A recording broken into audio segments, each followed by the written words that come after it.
अस्सलाम वालेकुम। दुनिया भर की ताज़ा तरीन खबरों और करंट इशू से बाखबर रहने के लिए हमारा चैनल सब्सक्राइब कीजिए और पेज लाइक कीजिए।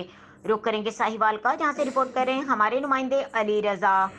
पुलिस की 24 घंटों में भरपूर कार्रवाई। तकरीबन 1.5 किलो अफीम, 2200 ग्राम से जायद चर्स, 56 लीटर शराब देसी बरामद कर ली गई।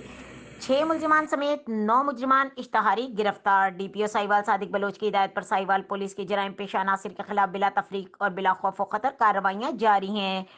मंशियात फरोशों के खिलाफ कार्रवाइयां करते हुए पुलिस थाना गल्ला मंडी ने 99L से मुलजिम एजाज से 1460 ग्राम अफयून, पुलिस थाना यूसुफ वाला ने 52 L के करीब मुलजिम इरफान खान से 1200 ग्राम चर्स, 76 L के करीब मुलजिम अमीर हमजा से 1080 ग्राम चर्स बरामद कर ली। पुलिस थाना सिटी साहिवाल ने महल्ला फरीदगंज से मुलजिम राहिल से 20 लीटर शराब देसी, पुलिस थाना सदर चीचावतनी ने अलकनी बाईपास के करीब मुलजिम मन्नान से 16 लीटर, पुलिस थाना सिटी चीचावतनी ने रेलवे फाटक के करीब मुलजिम राशिद से 20 लीटर शराब देसी बरामद करके मुकदमा दर्ज कर लिए। पुलिस थाना सिविल लाइन ने एक कस पेशावर भिखारी गिरफ्तार कर लिया, जबकि मुलजिमान इश्तहारियों के खिलाफ क्रैकडाउन करते हुए जिला भर में कैटेगरी ए के 2 कस के, जबकि कैटेगरी बी के 7 कस मुलजिमान इश्तहारी गिरफ्तार कर लिए। मजीद खबरों और अपडेट के लिए देखते रहें के न्यूज चैनल इंटरनेशनल।